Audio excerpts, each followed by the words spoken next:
Welcome to WanaxTV Live. In this episode, we're talking about the Hyperboreans. Before we begin, I'd like to thank to all of the people joining us live right now. I'd like to thank all of the channel subscribers, all of the YouTube members, and of course, all of the Patreons. While we're at the Patreons, I'd like to thank to Uncountable for becoming the newest member. Obviously, everybody is welcome to join to access our behind the scenes material, some other special content that we have, such as museum pictures and so on. And for this, you can join as a free member also and still have access to these things. So go, if you have Patreon, just go to patreon.com/WanaxTV and join as a free member. Special thanks to Uncountable, of course, and I would like to do special thanks to Lino Benetti as well, the first comment in the chat for today.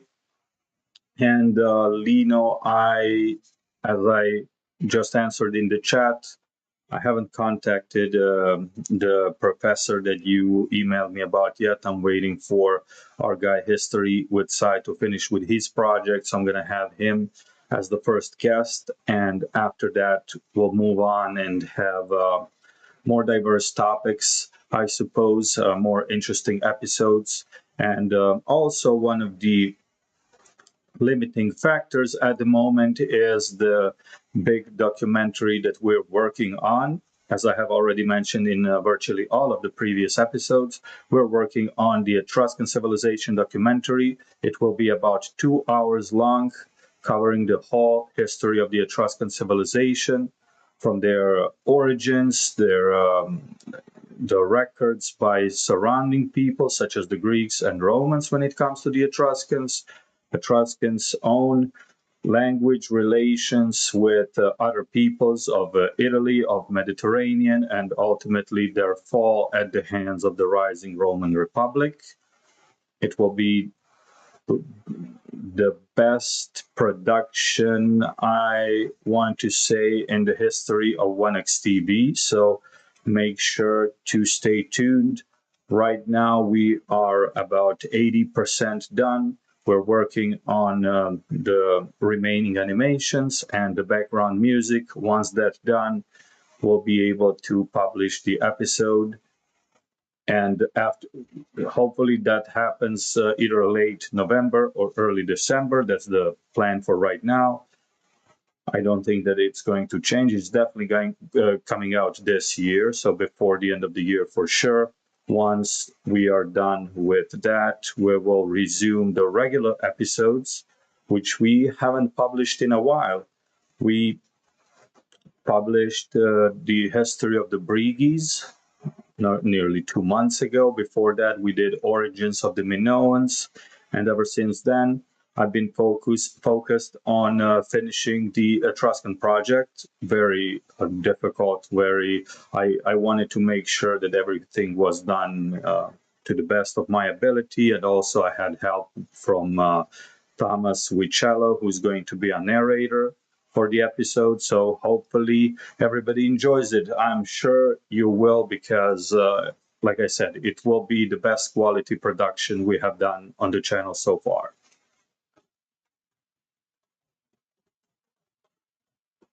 When it comes to the topic for today, as we mentioned, we're talking about the mythological people mentioned by the ancient Greeks. We're talking about Hyperboreans, legendary inhabitants of the northern edge of the known world, or even beyond the known world when it comes to the understanding of the ancient Greeks. A few segments for today. So first, a general overview of the Hyperboreans. Second, their location as it was recorded in the ancient sources. Third, descriptions of the appearance of the Hyperboreans and a brief description of their society. 3, recorded individuals, mainly Greek mythology and the semi-mythological sources, let's call it like that. of the individuals from Hyperborea.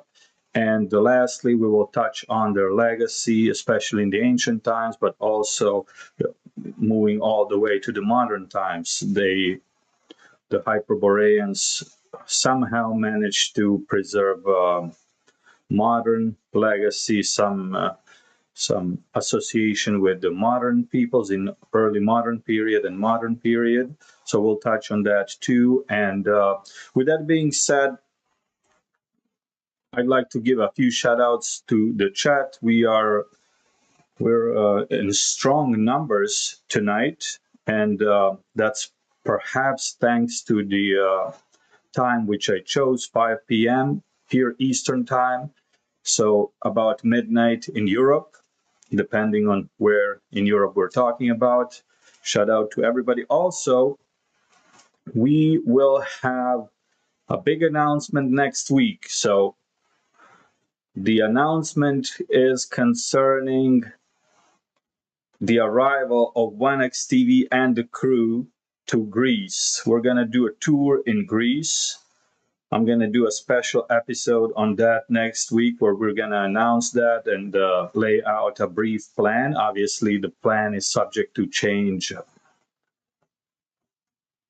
as we approach the date. The date is going to be February, so that's going to be a big announcement for next week. We'll go into more detail when the time comes. So we have Lino Benetti, the most active person in the chat right now. We have Emerald Knight, looking forward to this topic. Thank you. Santiago is in the chat. Good evening, Santiago. Foklas is here as well. Tato, and we have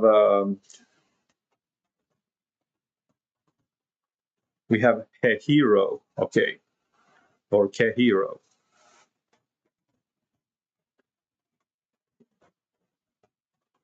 All right, perfect. So,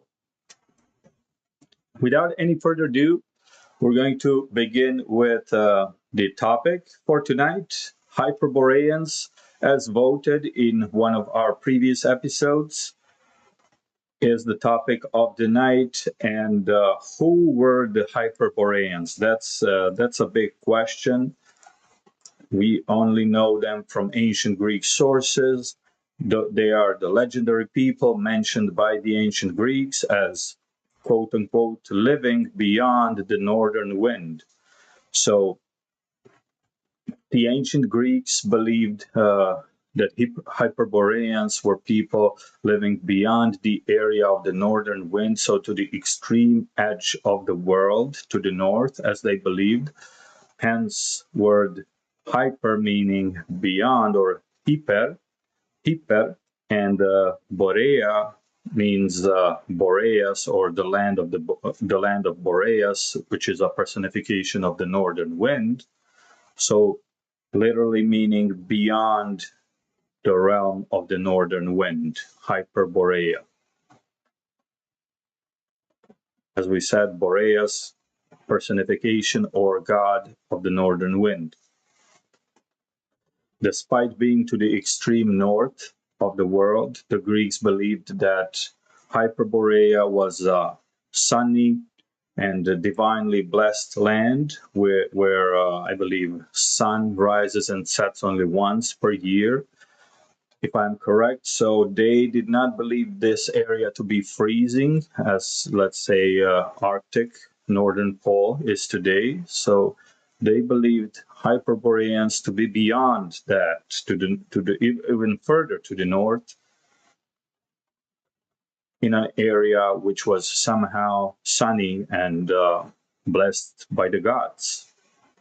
They were known for, or believed to have been known for, the worship of Apollo. They are highly associated with Apollo, but also with gods such as Artemis, which is a relative to Apollo in Greek mythology. So high association with god Apollo, god of the light, god of the sun. And according to the Herodotus, We have a quote here: Hyperborean people, neither the Scythians nor any other inhabitants of these lands tell us anything, except perhaps the Isedones. Isedones being another mythical people from the far north, but not quite to the north as the Hyperboreans. So Isedones were considered to be a little bit closer to the known world, so to the south of Hyperborea. In Greek mythology, Hyperboreans were visited by legendary hero Perseus during one of his adventures, and he was said to have feasted with the Hyperboreans. So, in short, as we can see, Hyperboreans were believed by the Greeks to be inhabitants of a very far semi-mythical northern region of the same name, beyond the cold climate of the quote-unquote regular north, beyond the area of the northern wind, in a mythical land where the sun was shining all the time and people were semi-divine and blessed by the gods.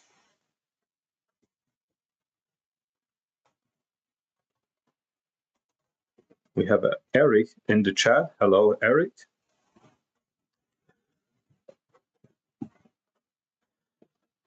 So now we are moving to the location of the region itself. Before we do that, I will put an ancient map on the screen, for which I need a moment.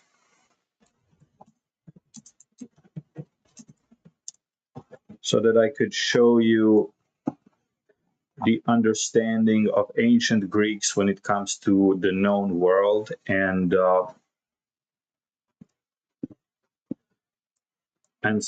subsequently the region of Hyperborea as it relates to that.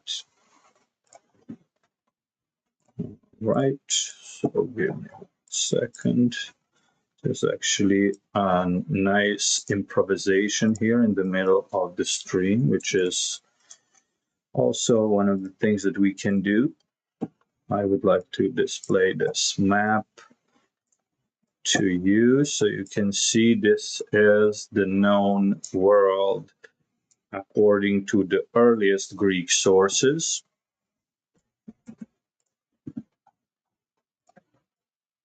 Let's put it here. All right, so obviously, as ancient Greeks obtained more knowledge throughout the classical period and Hellenistic period, especially, the map of the world changed according to them. So what you see on the screen is, I believe, one of the earliest maps, not the very earliest map, which I believe was compiled by Anaximander. This is a map of Hectaios of Miletus from the 6th and 5th centuries BC. Obviously, the earliest map would be one of Anaximander, a century before, which we are not going to display on the screen right now. It's very similar, except there are less pointers on the map, and Nile is I believe, put a little bit differently on the map. So this is one of the earliest maps by Hectaios of Miletus. As you can see, Europe is to the west and to the north. You can see Asia, and you can see Libya, which correlates to the continent of Africa. So Libya is more or less Africa. Africa had a different meaning in the classical times. So we have Europe, Libya, and Asia as the known world according to the early classical Greeks. The region of, you can see Greece in the center of the map together with Asia Minor. You can see the region of Thracia to the north of Greece. You can see Scythia to the north of Thracia. And then the region of Hyperborea would be far, far to the north, perhaps bordering the ocean to the far north right here. So beyond the Scythians, there were a few other legendary northern peoples according to the ancient Greeks, and ultimately beyond all of that was the northern wind, and beyond the northern wind was the region of Hyperborea to the far north of this map.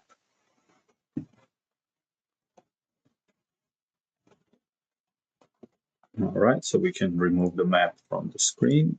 Okay, that's good enough.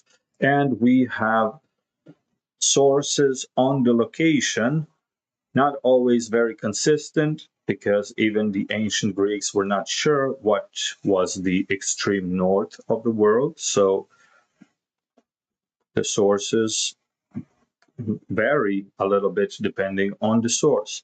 So beyond the northern wind, unknown location to the extreme north. And one of the chief pointers is the Riparian Mountains. Riparian Mountains, also semi-mythical mountain range, which was far beyond known world as it was known to the historical Greeks. So they imagined Riparian Mountains being beyond the areas that they reached, which usually correlates either with Carpathian Mountains or Ural Mountains in today's Russia, dividing Siberia from Europe. So very far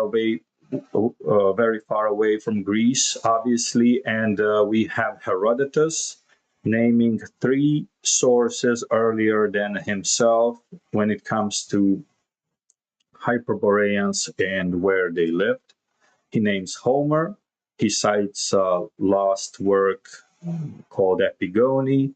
He mentions Hesiod as well, and he mentions Aristeas of Proconnenus, from an author or a poet from the 7th century BC, 7th or 6th. And according to Herodotus, he actually gives no detailed description on what Homer said in the lost work Epigone. Herodotus even doubts if Homer himself is the author of Epigone, or it was somebody else. He's not sure. Either way, he says that Hyperboreans were mentioned there. He doesn't give any description himself, but there is an indirect reference to the region in the Odyssey. In the Odyssey, the blissful isles are mentioned in the context of the far northern region inhabited by the northern peoples. This is variously interpreted to be early reference to the Hyperboreans and their land without them being directly mentioned by Homer. We also have a fragmentary mentioned by Hesiod, who was either a contemporary or a near contemporary of Homer. Obviously, Homer, the poet or a legendary poet, depending on your opinion, of the 8th century BC. Hesiod is variously believed to be either his contemporary or perhaps a tiny bit later than Homer's own time, so either a contemporary or a near contemporary. He has a quote from a fragmentary mention, a quote which reads, "Of the well-horsed Hyperboreans on earth, the all-nourishing boar, far off by the tumbling streams of the deep-flowing Eridanus." So Eridanus is a mythical river. There's also a historical river, a tiny river in southern Greece. I believe we're close to the region of Attica, if I'm correct. But obviously here he's not talking about that tiny river. He's talking about a far-off, obscure mythological river, presumably beyond the regions of the north wind. So one geographic pointer besides the so-called Riparian Mountains when it comes to the region of Hyperborea. We also have another mention by Hesiod, as recorded by Strabo. He mentions Hyperboreans as a blessed people. which correlates to the divinely blessed region of Hyperborea, as we mentioned already. And lastly, we have Aristeas, the mentioned poet of the 7th century BC. And he's the one that gives us perhaps a tiny bit more details on where Hyperborea is and in which direction, when it comes to the north, we should be looking at. Aristeas says, beyond these, meaning the Isidonis, people that he mentioned in the previous paragraph, so beyond these Isidonis lived the one-eyed, so let's see if we can pronounce this correctly. It's Arimaspians. Okay. So beyond these Isidones lived the one-eyed Arimaspians, further on the gold-guarding Griffins, and beyond these, the Hyperboreans. So he names a few peoples to the extreme north, and now we're talking about the areas north of the Scythians. Scythians are probably the northernmost people which Greeks known and interacted with historically. And beyond the areas of the Scythians to the north, it gets very blurry, it gets very obscure. The locations, the peoples recorded tend to become semi-mythical or mythical, or very hardly proven historically, let's say that. So beyond Scythians, presumably we have the regions inhabited by the Isidonis. We have Arimaspians beyond Isidonis, and further to the north, we have gold-guarding griffins. So we're already in the mythological realm right now, the mythical realm. We have griffins. And beyond all of these regions, there are Hyperboreans. Based on these and many other ancient Greek descriptions and classical sources discussing their location, because these are not the only ancient sources mentioning Hyperboreans. There are dozens more, but we're not going to go through all of them. Most of them are later classical sources, Hellenistic sources, Roman era sources, which mostly either repeat these earlier sources or expand on them a little bit. So we're not going to go through all of them, obviously. But based on all of those descriptions, various locations are proposed by various writers, both ancient and modern. And in general, we're talking about the extreme north, the far north. We have Northern Asia, Northeastern Asia, Northern Europe, region north of Thracia, perhaps based on an earlier description, because as we said, ancient Greek knowledge on the known world expanded as the time passed during the antiquity. We also have Britain as one of the mentions.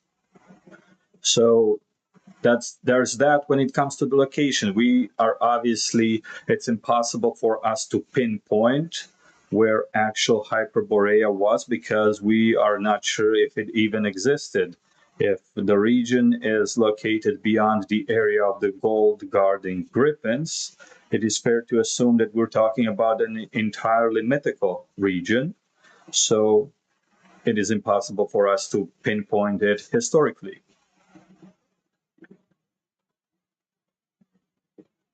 Lina Benetti says, might be the Caucasus. They described as the land of the ageless people. That is correct.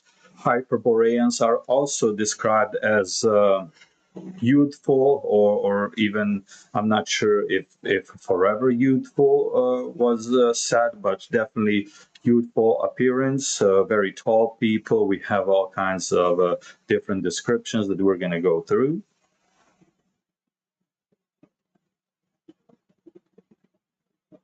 We have RNA Dome says the ancient graveyards of the Philistines, they found an inscription in ancient Port Slavic language. Can you comment on this? Not really, because I'm not aware of that, and I usually tend to avoid highly theoretical topics or highly contested, debated theories. I usually stay away from those.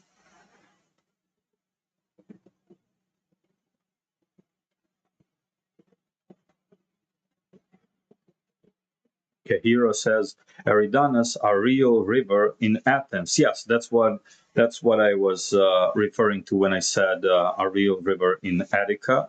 So obviously, the river that the ancient sources are talking about as relating to the Hyperboreans is not the same river as Eridanus in Attica in Athens, but still a nice catch by Kehiro.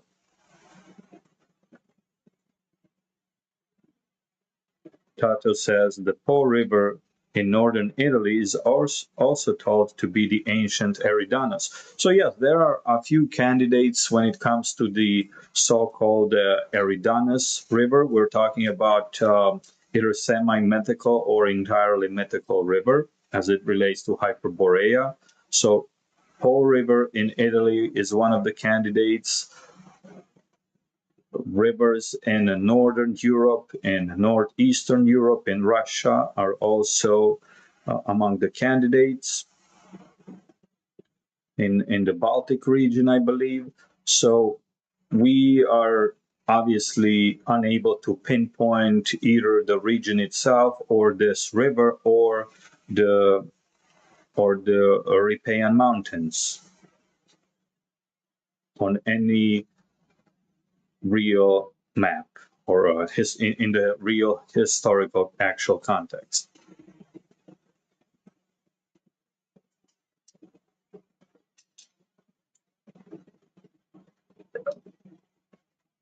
Lino Benetti says, actually, the Scythians were employed for policing duties in classical Athens. That's interesting.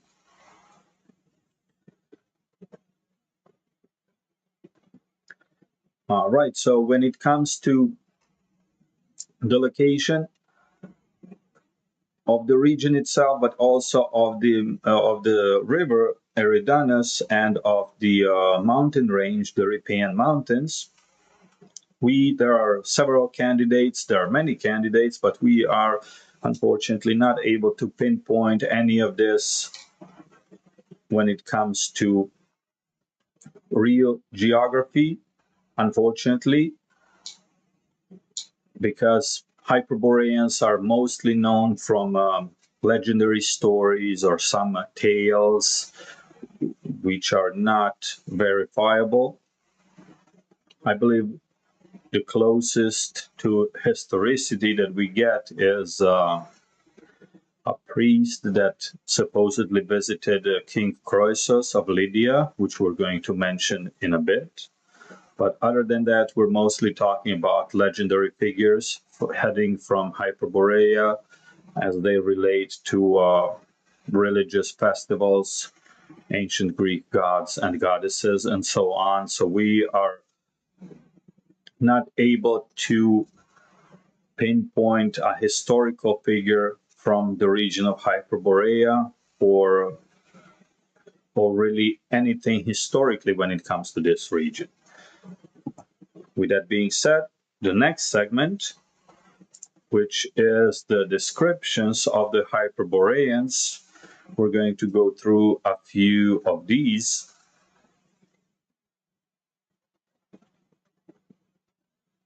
Polka says irrelevant and mythological, but my favorite character regarding Hyperborea is Abaris, the Hyperborean. So, Polklas, we're going to mention Abaris in one of the last segments, I believe. In the next segment, we'll mention him.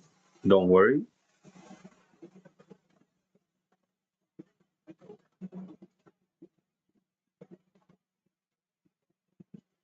Yanis says Hyperborea is a Greek word for hyper plus north, meaning the people of the Scandinavians, Celts, and Baltic countries.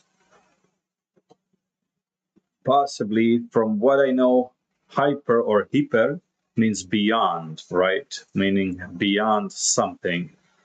And Borea meaning the realm of Boreas, the northern wind, the realm of the northern wind. God Boreas personification of the northern wind. So that would translate to the area beyond the northern wind.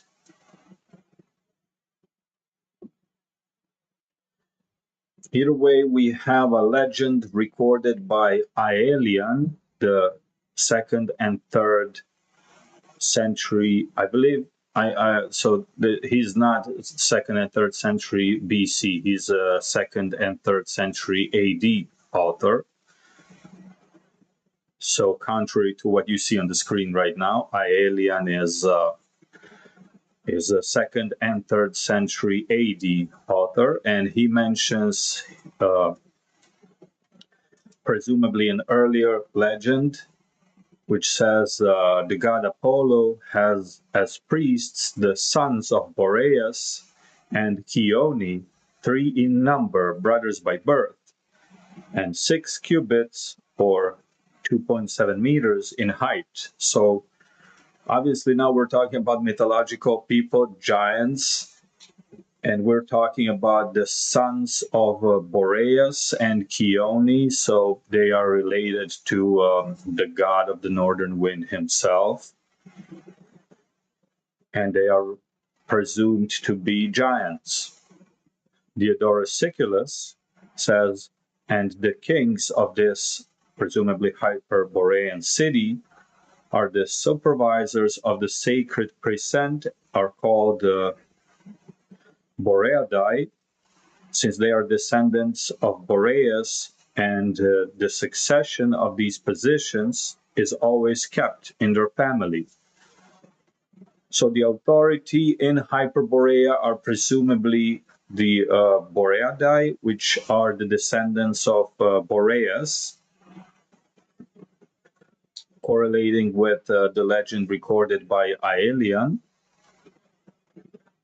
And these Boreadae are possibly presumed hypothetical ruling house of the Hyperboreans, described as very tall giant kings, giant rulers, close to 10 feet or 3 meters in height, so between 2.7 and 3 meters in height. Very unrealistic, but we also do know that in Greek mythology we have a lot of unrealistic descriptions of peoples, one-legged people.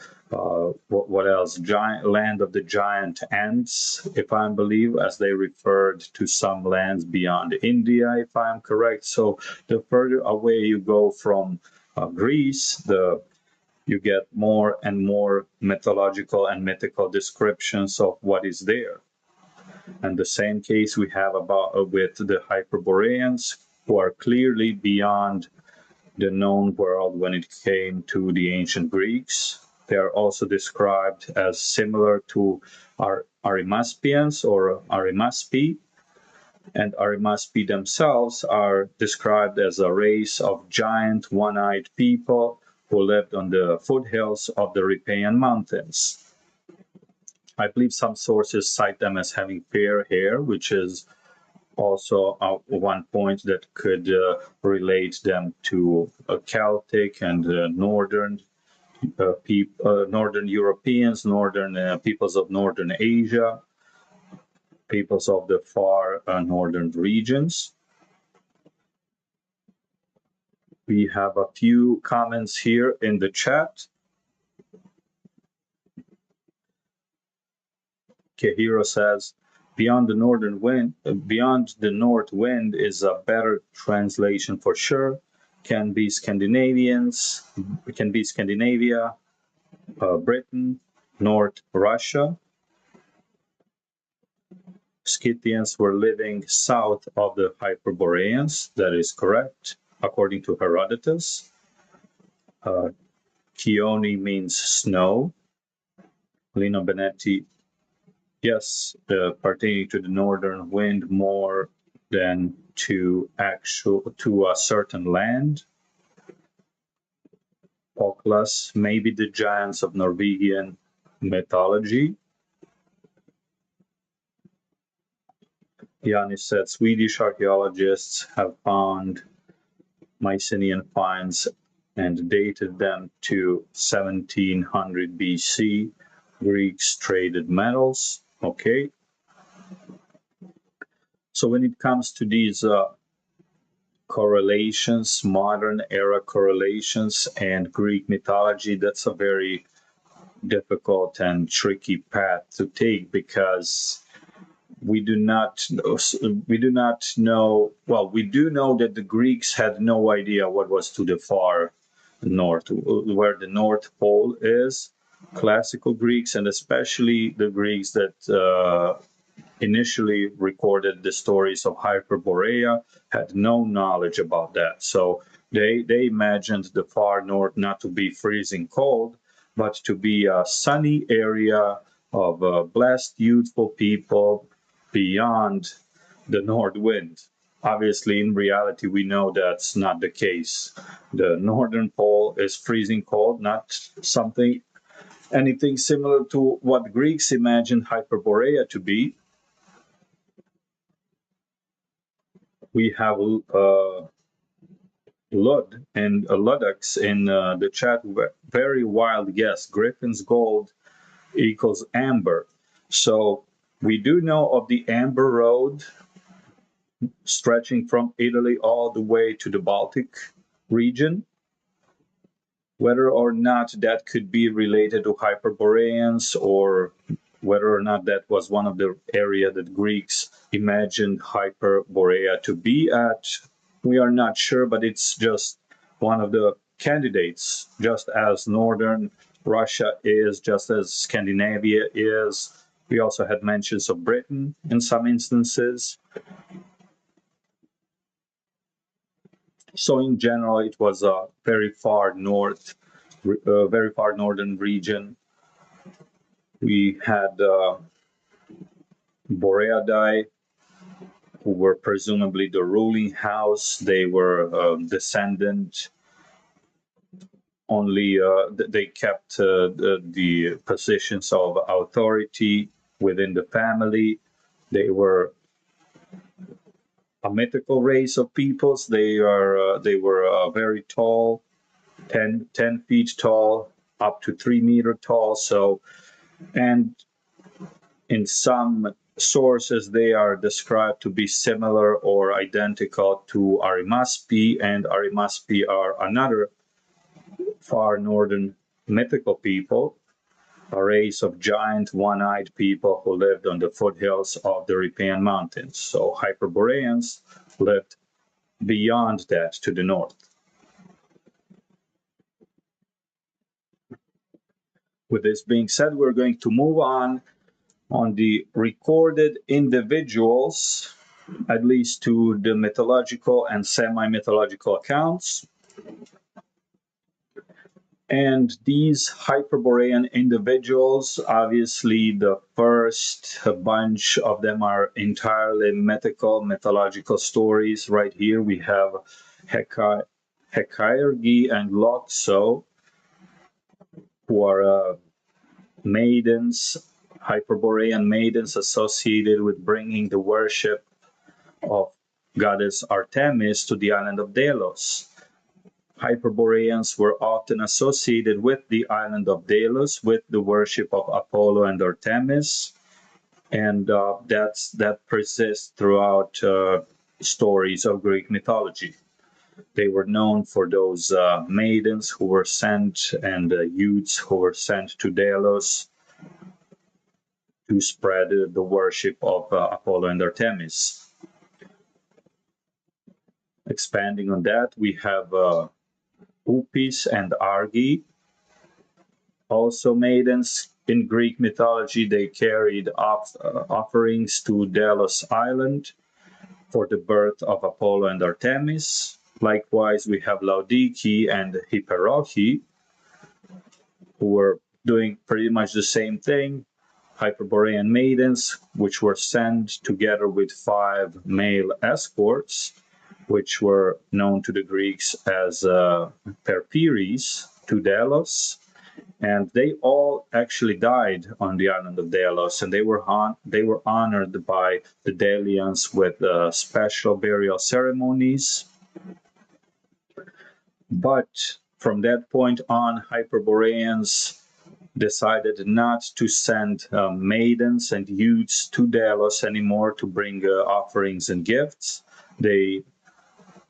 Because of these deaths, they changed their approach, and they started passing offerings through nearby regions from one region to another, so that eventually those offerings arrived to Delos, but they did not carry them themselves. They gave it to their neighbors. The neighbors gave them to another people who are neighboring to them, closer to Greeks, and from region to region, they managed to transfer those offerings all the way to Delos. And finally, we arrived to an individual mentioned in the chat some time ago here. We have Abaris the Hyperborean, or Abaris of Hyperborea, a legendary or semi-legendary priest of Apollo who was known to the ancient Greeks. Supposedly, he performed many miracles in the distant lands across Hyperborea, likely across Scythia, and his miracles became known not only to the ancient Greeks, but also to other relevant powers of the archaic period. And inevitably, we arrive to King Croesus, or Croesus of Lydia, the richest man in the world during his time.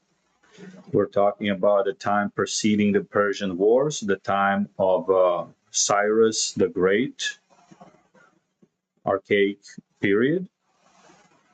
So Croesus employed this Hyperborean priest, Abaris, to give him advice. And as such, Abaris was very respected throughout the ancient world, throughout the Aegean and Asia Minor. His ultimate fate is not known, or not known to me at least, but he appears as the individual closest to historicity. Whether or not he really existed, we are not sure, because we are still dealing with an earlier period preceding the classical times. We're dealing with the archaic period, and if not outright mythology, we are still dealing with a lot of traditions and semi-verified records, which may or may not be true when it comes to the period. And Abaris falls into that category. He was not recorded by the contemporary sources. He was recorded by sources which came a little bit later compared to his presumed time. And his presumed time is the 6th century BC, because we know that Croesus of Lydia ruled in the first half and towards the mid 6th century BC. So we do have historical sources in general, already established historical sources in this period. We have, if not historians in the sense of Herodotus, we have those early logographers, so-called early historians who recorded the events that preceded them and recorded their own periods. So we do have historical records very established at the time, but we do not have Abaris specifically recorded in any contemporary sources. Who he was, we only know of a story that came presumably a little bit later than his time of Abaris the Hyperborean, as it relates to Croesus of Lydia. And Croesus, although we do know that he was a historical Lydian king, very powerful, very wealthy, described by the Greeks as the wealthiest man in the world, we also do have a lot of mythological stories as when it comes to Croesus. So whether Abaris is a historical person or not, it is not confirmed. If he were to be confirmed as a historical person, Abaris of Hyperborea, that means that Hyperborea would also be a historical region, but that is not the case. We have Yanis in the comment. We have Lino Benetti with super chat. So thank you very much, Lino. Shout out to you. We have, and this is the first super on this live stream. Appreciated. Lino Benetti always, he's always one of the top viewers of the channel for sure. He's on every single stream that I remember, always among the first people to be on, and much respect to Lino Benetti for sure. We have Yanis. We have found in Crete, it is also in the Museum of Heraklion, a Baltic election in 1800 BC. In addition to the Mycenaeans, the Cretans also traded with Hyperboreans. So, Yanis, it is difficult to say that Cretans trade with Hyperboreans for a fact, because Hyperboreans are not confirmed to be historical people. We do not know if they actually existed. It's a mythical region, so they could be based on some faraway historical people from the north, going all the way back to the Bronze Age. They could be based on historical people, but you could tell that Hyperborea is an exonym. So it is definitely not how Hyperboreans would have called themselves, because it's based on entirely Greek point of view. We have a Greek word, hyper or hyper, which means beyond. So just using that logic, Hyperboreans, hyper would not have been a part of their name, and Boreans means the realm of Boreas, those from the realm of Boreas, Boreas meaning the personification and the god of the northern wind in Greek mythology, not Scandinavian mythology. So both parts of the name are entirely based on the Greek language. Both parts of the name would have been exonyms if Hyperborea actually existed. So it's very difficult to say. So Mycenaeans traded with Hyperboreans historically, did this and that, because it's a mythical region.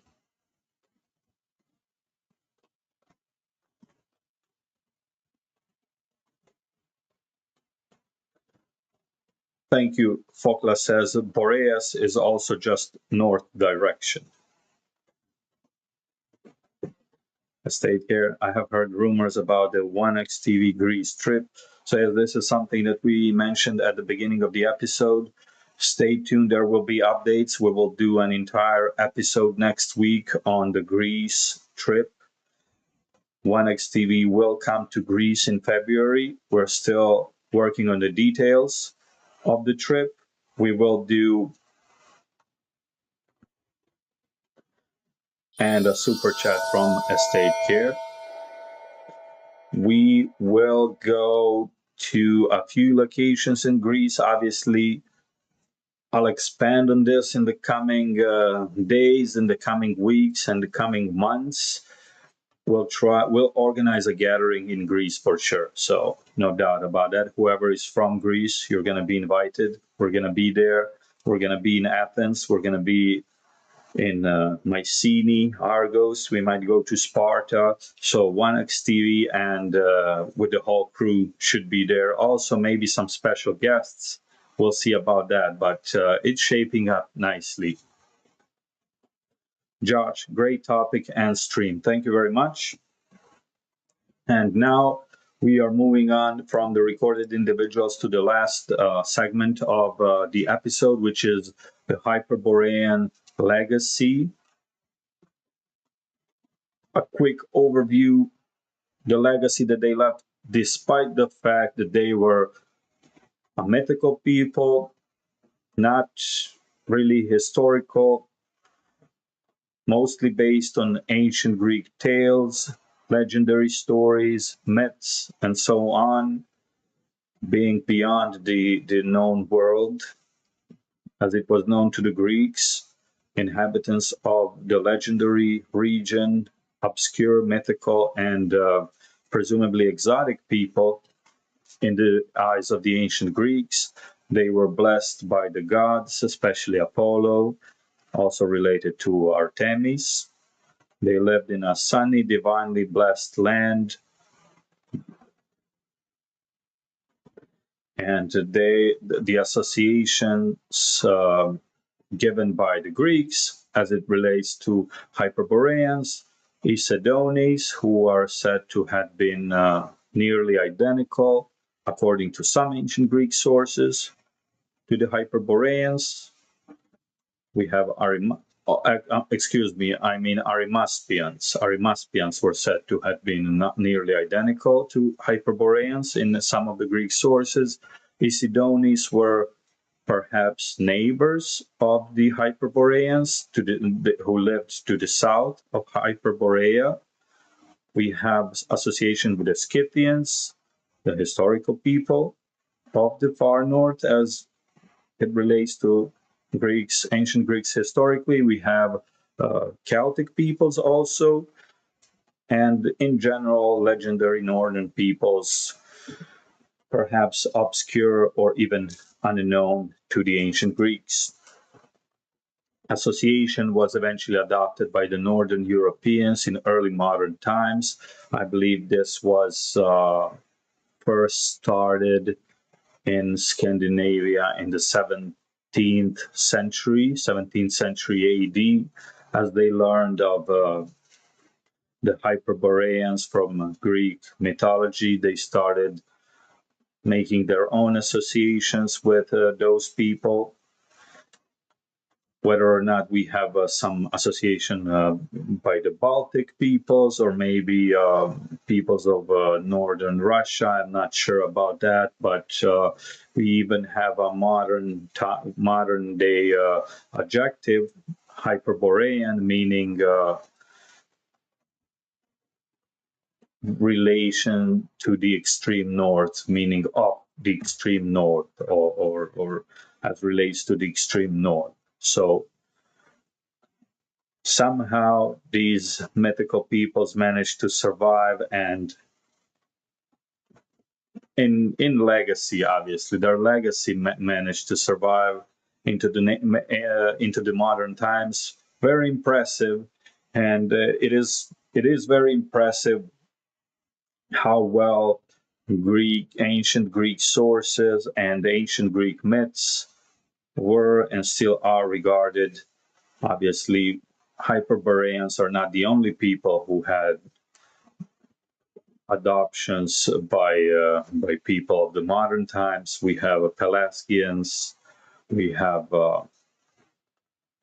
many other peoples as well with many claims of relations to those ancient peoples. Hyperboreans being one of those. Very impressive. Rodrigo says, Menelaon in Sparta was one of the highlights of my trip to Greece. Do not skip. Lino Benetti, life is hard in Hyparesia with treasure global connections. Wanax, lots of legates around, but the Wanax level connection is assigned non qua. Okay. Okay, we have Attila. What strange oh, so he says Gene D. Matlock. What strange mystery unites the Turkish nations, India, Catholicism, and Mexico? We have a Kehiro. Conan lived there for some time. Okay, so with this being said, tomorrow, we will be back tomorrow, perhaps 3 or 4 p.m. I am not entirely sure, but you will get an update tonight. I will schedule a live stream for tomorrow. We're going to be talking about Paliset or ancient Philistines. That's a very interesting topic. We're going back to the Sea Peoples, and we're going to go through their history after the Bronze Age collapse. Last Sunday, we talked about the Teyeker and their own historical settlement after the Bronze Age collapse, the city of Dor, which they inhabited for more than a century historically, until they were subdued by the Phoenicians. And tomorrow, this Sunday, we'll be talking about people who left even more impact historically. We're talking about the Philistines, Paliset as they were known to the Egyptians, or Palashet as they were known to the ancient Israelites, ancient Hebrews. A hero says, "Come on, it's cool modern mythology." Okay, okay. But yeah, tomorrow we'll be back with the Philistines. A great episode. I'm sure that one will be among the more popular episodes. Teyeker was unexpectedly popular, so I anticipate Paliset to be at least as, if not more so. And when it comes to WanaxTV live in Greece, that will happen. So we will organize a gathering, perhaps in Athens. We will have, more than likely, we will have a special guest. You can guess who it is, but I can't make any announcements for now. We're still working on that, and we will not have a confirmation for at least a month or so. So stay tuned on that. We will likely go through, we'll make a few stops on the Greece tour. We might stop in Epirus. That's going to be one of the stops more likely. In each stop, we will do some content. So we might do live from each location. We're talking about 4 locations over a time span of a week or a little less than a week. So we'll be on a tight schedule. It's going to be a tight schedule. We'll go to Epirus more than likely. We'll go to Athens for sure. We'll go to Mycenae for sure. So we're coming to Peloponnese as well. We will likely go to Sparta as well and conclude the trip with a gathering in Athens. When it comes to Macedonia and Thessaly, we might go there on the way back. Still not sure, still working on the details for now. The only things that are for sure are Athens and Peloponnese. Beyond that, we're still working on the details. We'll see, we might do a stop in Thessaloniki and perhaps visit Pella, maybe. We'll see about that. But yeah, in February, get ready. WanaxTV coming to Greece with the team. It will be fun. Santiago, Wanax, have you already been to Greece?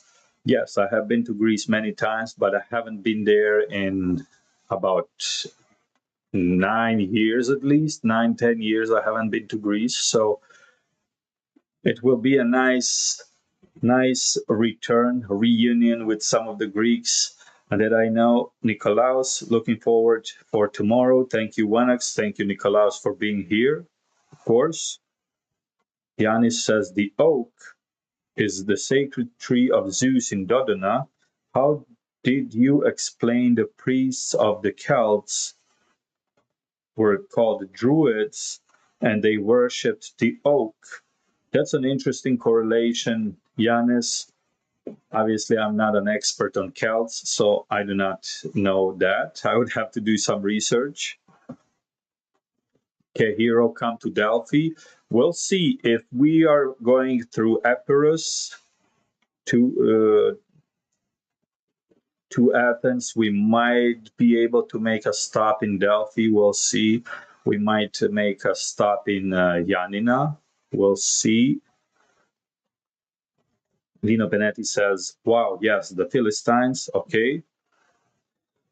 The Real Tomahawk is in the chat. Shout out to the Real Tomahawk. He says the oak of Mamre or the oak of Ogyges is also a person, Drias, the son of Lycurgus. I heard this Lycurgus of Thracia is Anak. Okay.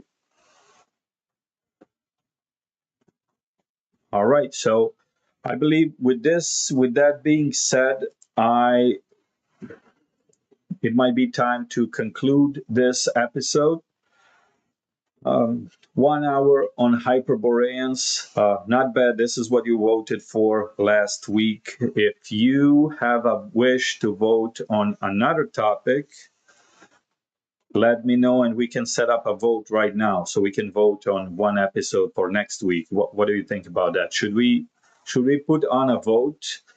If yes, give me some suggestions in the chat. We're going to have 4 options. So give me 4 options in the chat for one episode for next weekend, and I'm going to do it. Lino Benetti says, Sai, the guest. Well, you have been following all the episodes, so you know you are well informed. But I cannot officially say that because we're still talking with Sai, and he's not gonna know that.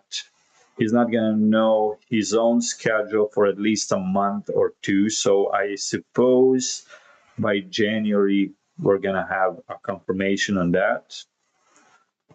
Him in Greece would be awesome. Other than that, we are still coming. We're coming either way. So we'll be in Greece if Sai is coming. That's going to be awesome. So we also might do some, perhaps a tiny Illyrian tour before that. We might be able to visit some sites in Montenegro and Albania. If we're able to make those stops, we will do that first and then proceed to Epirus and the rest of Greece from there. So we'll see about that. Okay, Hero says the minions of Orchomenus. Okay, that's one option. Give me 3 more, but I need somebody else. You can't give me all options yourself. So your option is minions of Orchomenus. Good option. Good option. Bronze Age Colchis should be one of them. Okay, accepted. So we have minions of Orchomenus. We have Bronze Age Colchis. We need 2 more options.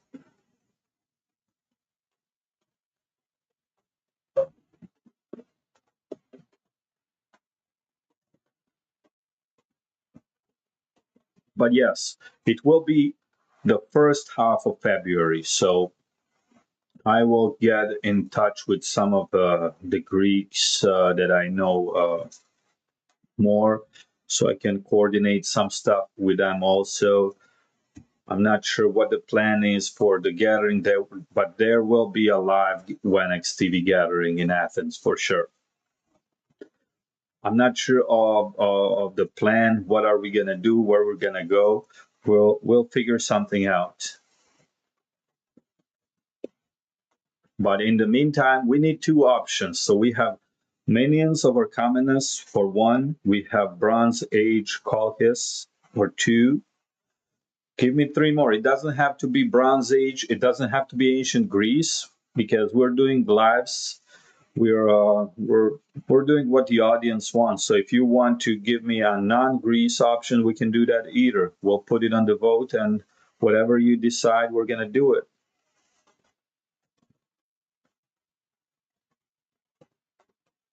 We have the Cabiria Mysteries in Samothrace and Thebes. Emerald Knight. What about Tyrants? Okay. All right. So do we have, well, okay, here you already gave me the minions, so it would be fair to have somebody else with an option. Lina Benetti says Colheia. That's already been suggested. If you mean Colchis, that's already been suggested by Poklas. So let me write those down. Okay.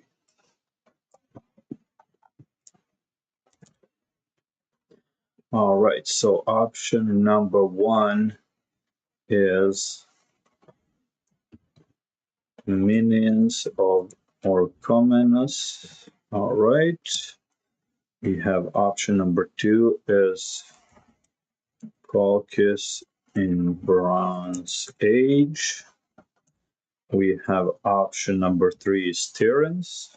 All right. Let's see.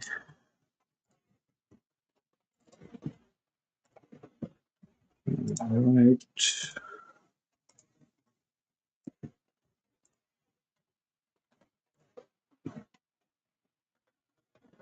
All right, guys, we need one more option. Give me one more option. I'm going to put it on the vote and we're going to go. Okla says, give us an obscure call suggestion, Wanax. Okay, let's see. Give me 1 second to think about it. Do you want me to give you an obscure people or maybe an obscure individual? What do you want? People or individual? And I'll come up with an option.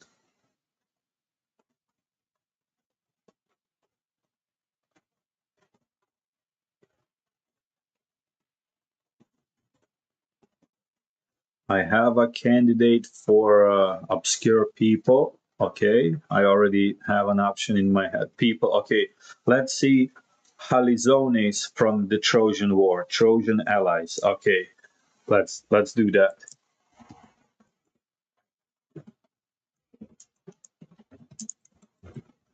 All right, sounds about right. We're going to put those options on vote, and whatever option wins, we'll go with it, and we will end an episode after this. So I would like everybody to be engaged in the poll.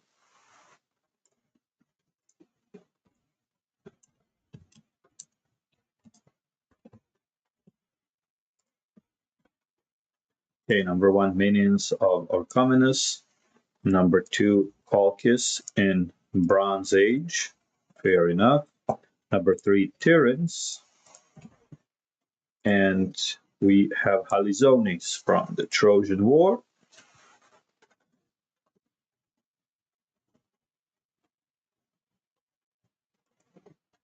We have Yanis Argonaut expedition. If they do this show, you will see their return to Greece from Hyperborea.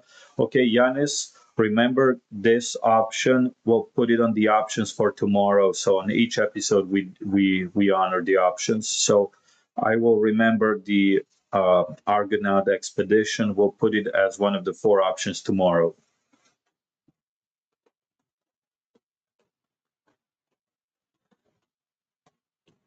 And that would be a very lengthy episode, so I would not be able to do it next weekend. Maybe give me 15 days to get all the research done. So I want to do the Argonauts right. It's a very nice topic, so I would like to do that right. Perhaps 2 or 3 hours at least. So, so the options are on. Everybody can vote. Please do so. And let's see what will be the winning option for the next weekend. And Yanis, I promise I'll put the Argonaut expedition as the option in the next topic. Also, that is one of the options for the regular episodes as we return to the regular content after the Etruscan civilization documentary is done. After that is done, we'll do both types of episodes in parallel. We'll still do 2 to 3 live episodes each week. We typically do 2 on the weekend, and sometimes we do 1 extra episode in regular weekdays. And we will also go back to doing 2 to 3 regular episodes per month. So those are between 10 and 20-minute episodes. The last one that we did was almost about 2 months ago, history of the Brigis, and before that we did origins of the Minoans. All right, let's see what the pool is saying right now at the moment.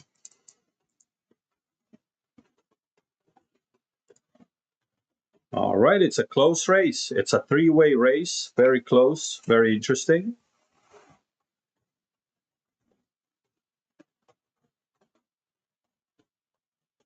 Minions of Orchomenus, Colchis in Bronze Age, Tyrins, and Halizones. 3 out of 4 are very close in the poll right now, and let's see who's gonna win. We'll wait a little bit more to get another dozen of votes, and then we're going to conclude the poll.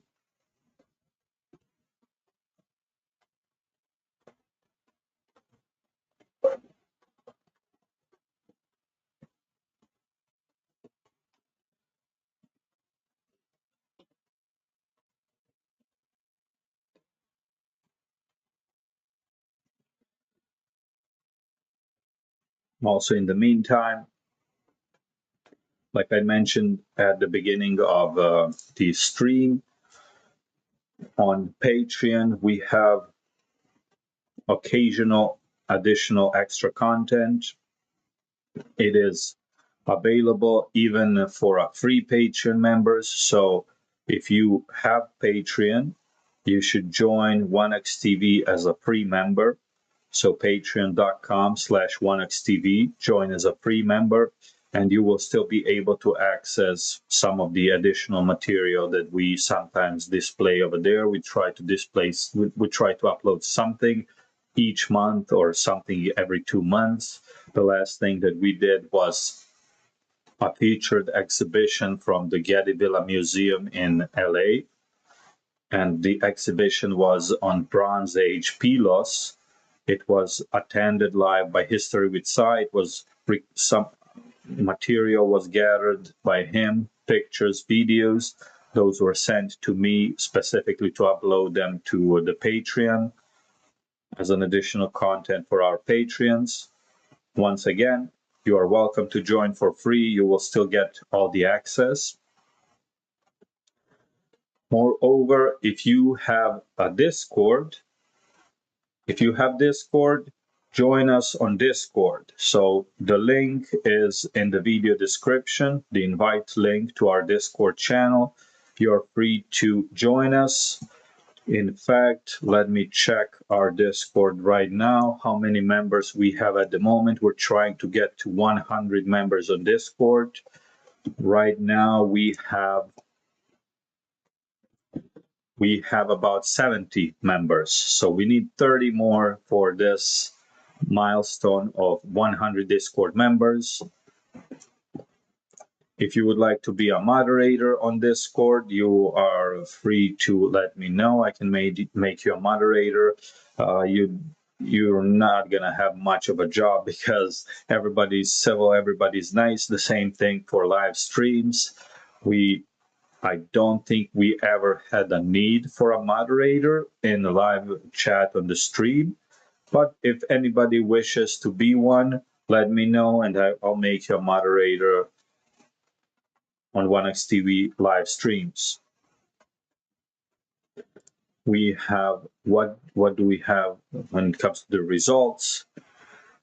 Okay, we have Colchis and Minions are pretty close.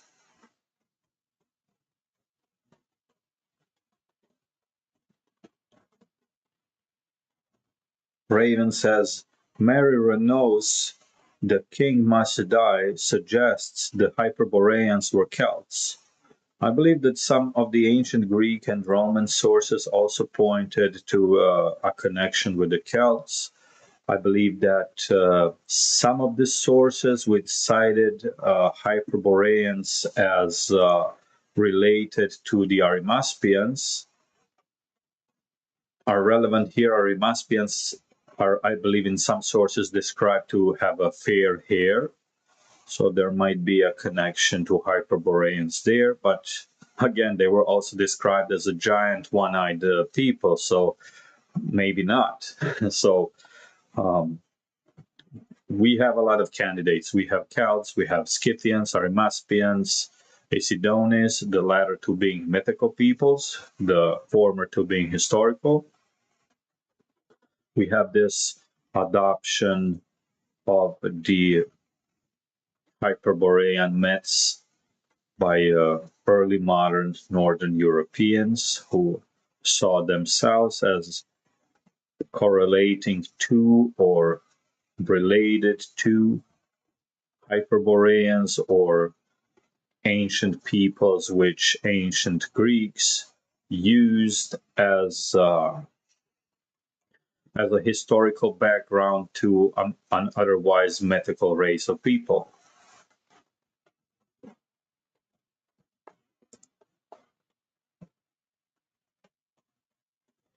Emerald Knight, WanaxTV at the archaeological site of Troy would be epic. Have you ever thought about visiting the site? Actually, I talked with Sai, History with Sai, today, and he suggested me the same thing. I would love to do it. There might be a scheduling issue when it comes to this February. It might be a difficult thing to pull out because that would mean at least additional day or two. I would have to take a plane from Athens over there. I'm also probably going to have a crew with me. So we also have scheduled for some other things that we're going to do in Europe. We're also going to go to possibly visit some Illyrian settlements also. So we'll see. We'll see. We have a limited time window, so we'll see if we can squeeze Troy in. I'm not sure about that. For now, we have a little less than a week in Greece confirmed. So the nature of the trip itself, we know that Athens is 100%. We know that Peloponnese is 100%. That means Mycenae. Also, most likely Sparta as well. And when it comes to the northern Greece, we are still figuring out the map. We're mapping out the trip. So it might be a trip starting from Epirus and then we would do Epirus, we would do Athens, and then we would do Mycenaean Sparta, and then possibly Macedonia and or Thessaly on the way back. So we'll see.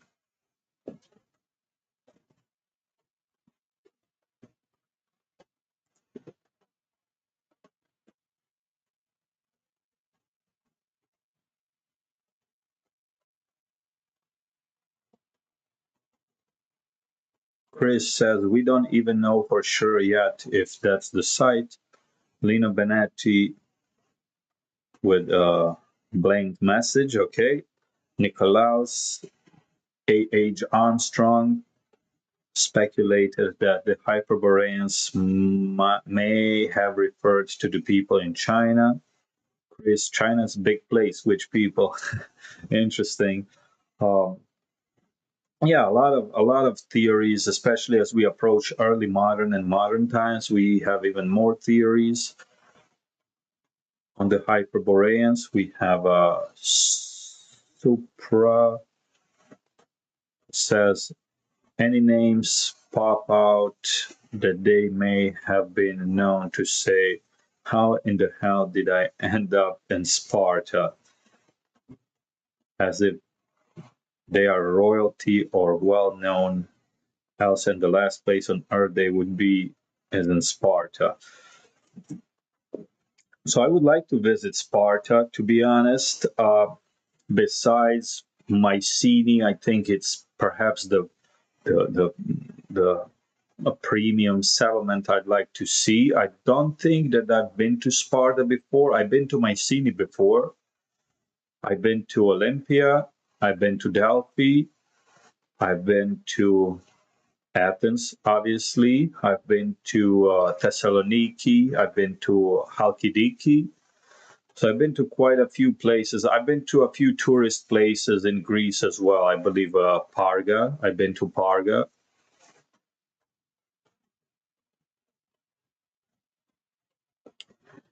So this time we will do a short but very packed schedule in Greece. It will be a very busy trip.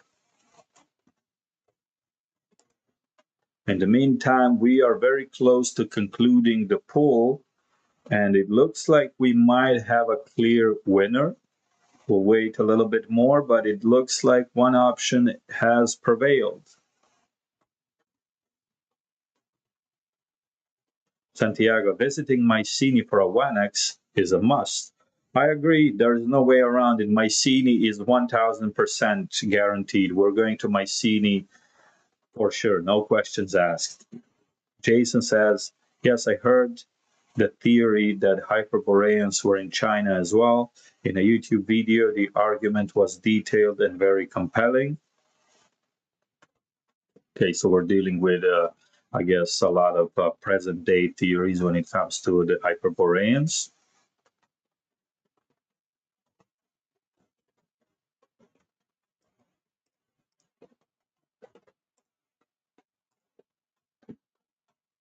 All right, is it time for us to conclude the poll? I think that it is. And the winner of the poll, as we see right now, is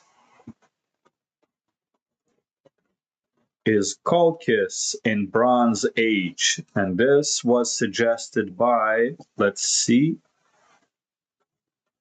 I lost it for a second. Did Lina Benetti or Polkas suggest Colchis?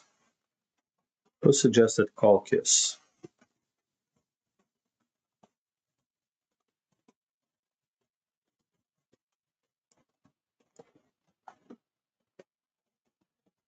Well, for some reason I lost it in the chat. Let's see. Lina Benetti did suggest Colchis, but somebody did before him as well. We're trying to find that so we can give some credit here.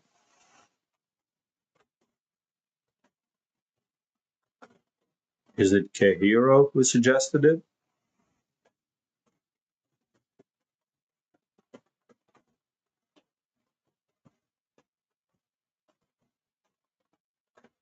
So Poklas was actually the one who originally suggested Bronze Age Colchis.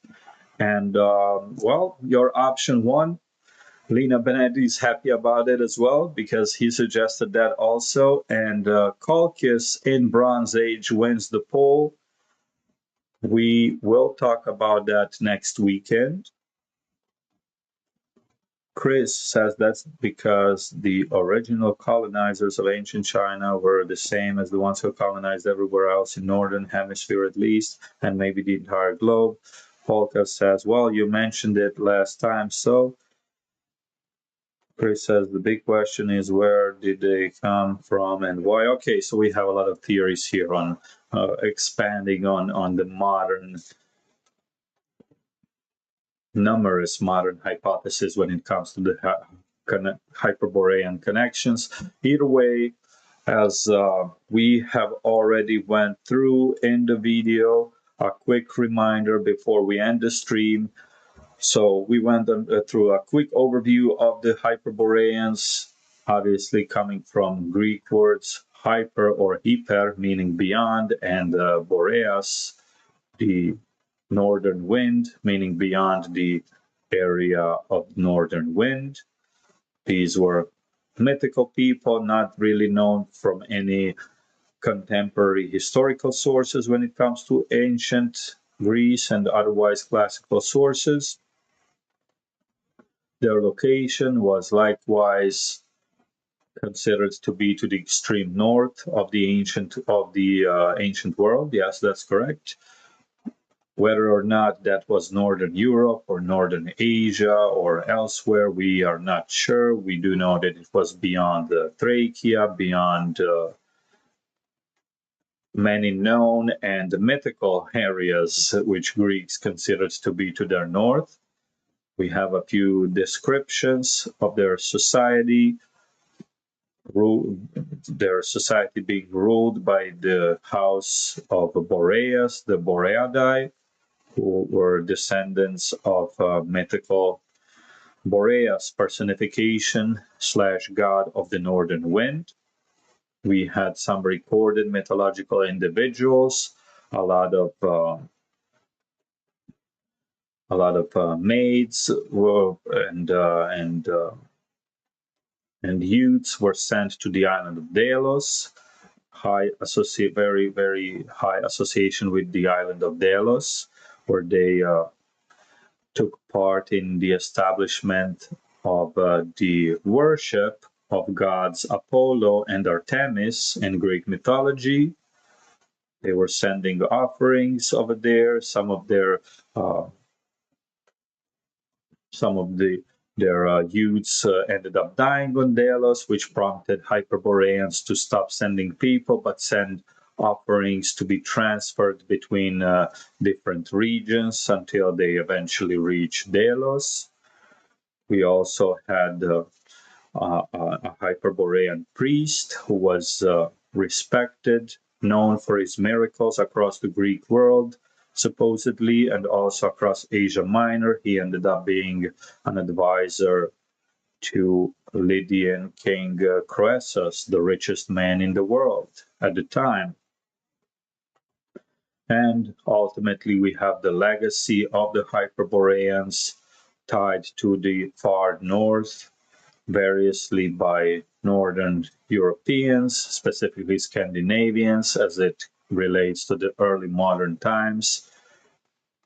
In the 17th century AD, as Scandinavians learned of the Hyperboreans in Greek mythology, they adopted some association to them, at least mythologically. And we have an adjective, Hyperborean, meaning related or in relation to, depending on the context, the far north. With that being said, I would like to thank everybody for coming, or everybody who was watching us live, everybody who has been watching us throughout all of our live episodes. I will put the next episode on the schedule tonight. It will be scheduled for tomorrow, 3 or 4 p.m.